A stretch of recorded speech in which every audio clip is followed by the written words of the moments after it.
Welcome back to Craftsman David. Today we're building a project from a kit. This kit came from Woodsmith. It is issue number 73, February of 1991. Now someone had given this to me, and I'm going to try to make this steamer trunk based on these plans. Let's get started. First things first, I'm using the track saw to break down the plywood into manageable sections, then I can true it up at the table saw. So the body of this chest is made out of plywood. To hide the edges, they're going to be made into miter joints at the corners. To brace those miter joints, I'm using a spline. I cut the splines in the plywood as shown here.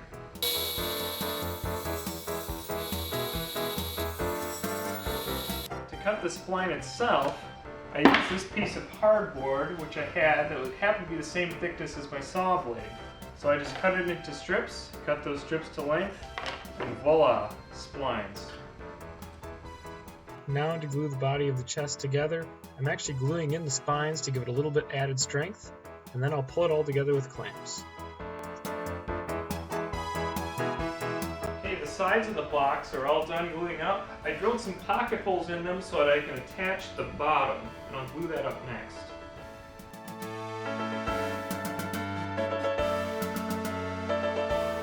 I left the bottom a little big on purpose, then I could trim it up flush.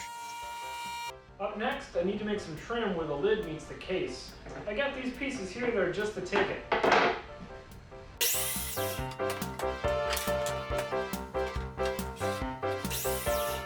Here I'm milling the profile of the trim at the table saw. This will create a ledge for the lid to sit on. And I'm using the miter gauge to miter the corners.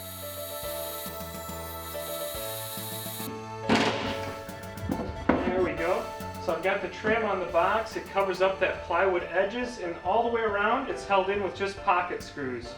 These corners are not reinforced, they're just butted together. Next, I'm milling down some stock that'll become the lid. First I have to make a skirt that's going to be the bottom part of the lid. Later I'll make the top panel.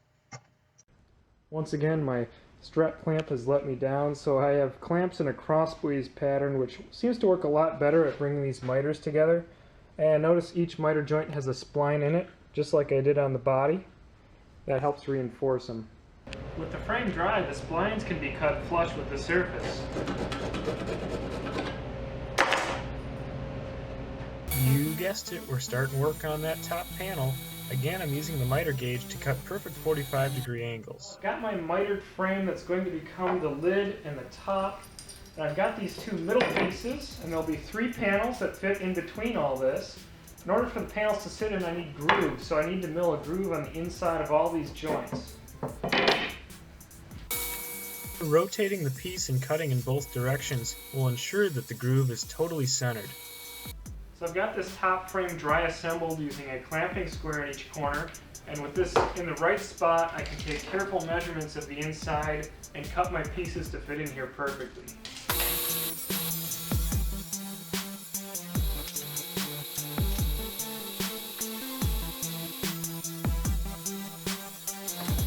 Keep everything the same length. I'll cut both the plywood inserts and the solid wood pieces from the same settings on the miter gauge.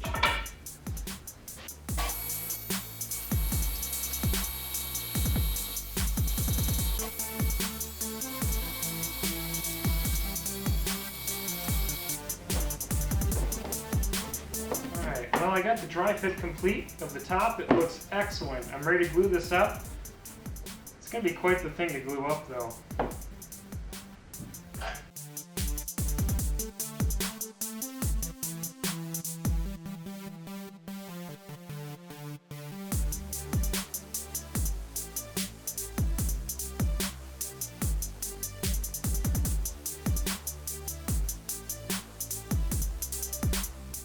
As I suspected, this was not the easiest glue up in the world, but the miters came out perfectly, and after this dries, it's going to look real nice. With the panel made, I can assemble the top of the chest to the skirt that I made that goes around it, and this is just going to go together with glue and pocket holes. I used the micro jig here so that I can keep the holes a little smaller.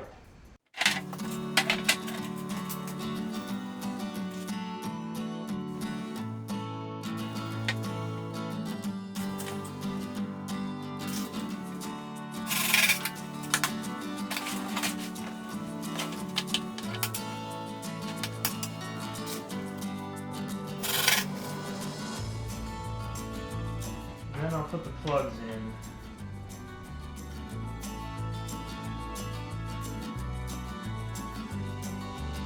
Now I just let it set. And with these plugs dry, I'll trim them up with the flush cutting tool.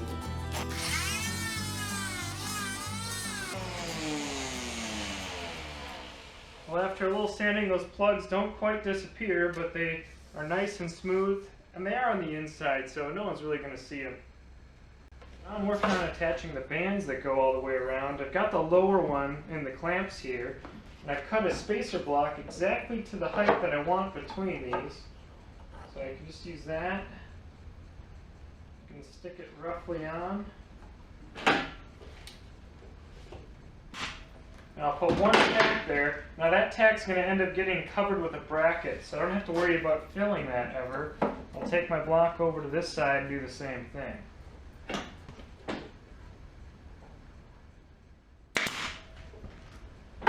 And to aid in holding these clamp boards on there, I've got a piece of tape. And I can take a clamp, tighten it up, both sides. Now when I glued on these end bands, I left them a little bit proud of the surface, and I'll trim that up with the flush trim bit and a router.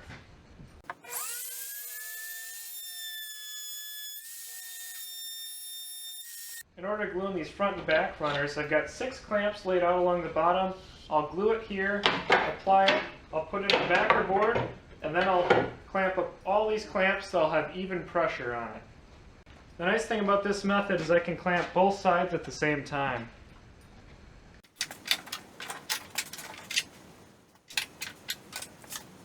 And now that these bands have set up, I'll trim them flush. I'm going to use a handsaw instead of the router because the router did burn the wood a little bit, so this will stop that.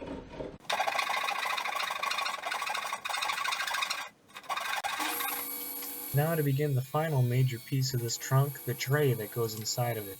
I've got 2 different widths of boards that I'm milling here because the tray needs wider boards on the end where I'll make handles. Well, now I'm ready to cut the handles on the trays, and I've got both end pieces double stick taped together, so I'll cut them both at the same time.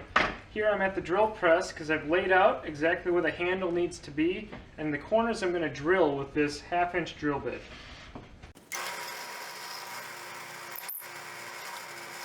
And I'm just going to cut these pieces out with the jigsaw.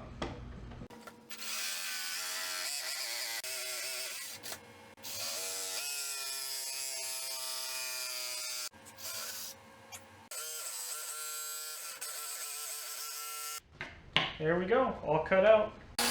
Those edges are easy to smooth out here at the spindle sander and the belt sander. With these all shaped, I can pull them apart. Ugh.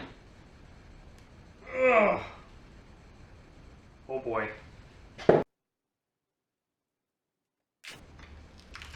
There we go. Oh, that's good tape.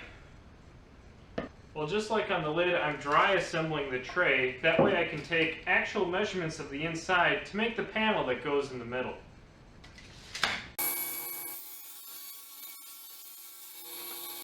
There, I've just completed the dry fit of the tray. The bottom panel is 3 pieces. There's a stiffener in the middle because it's so large. That way the 1/4-inch plywood will not buckle. Now I'm ready to take this apart and glue it for real. And here we are, from dry fit to wet fit. Up next, I'm going to line the inside of this chest with cedar. I just went to the local home center and I got this stuff for doing closets, cedar closet lining. It's only 1/4 inch thick and it's tongue and groove, so I'll be able to just patch it in. I'm going for a tiled look, so the first step is to break the cedar boards down into smaller pieces. Well, I've taken the cedar planks out of the kit and I've cut them into pieces that are 1/3 the length of the trunk and also pieces that are 1/6 the length of the trunk. That way I can alternate the pattern and have them exactly half offset. To hold these in, I'm just going to brad nail them. No glue.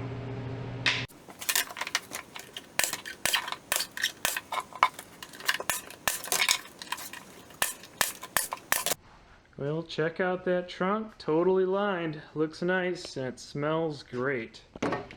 And check out all the scraps. Used a lot of cedar. Next I gotta sand everything. Let's just say there's more to it than I'm showing here. Here we are after the first coat of finish, going with a golden oak. Well, the finish on this chest looks beautiful. However, I got a little sloppy over here and there's a few spots. So you can see right here I dripped some finish on the cedar. I don't want finish on the cedar because it'll mask the smell of it, and having one spot makes it stand out. So I'm just going to sand that out.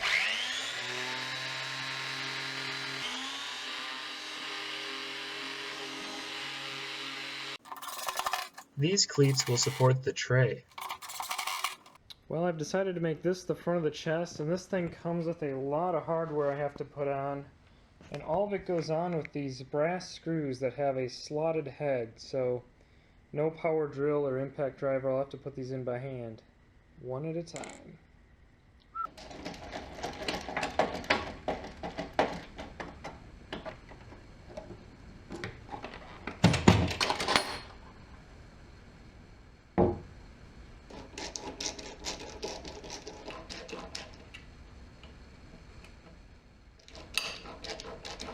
At last, the chest is done, and even though it came from a set of plans and a kit, honestly, it's one of the more difficult things I've had to build in a while.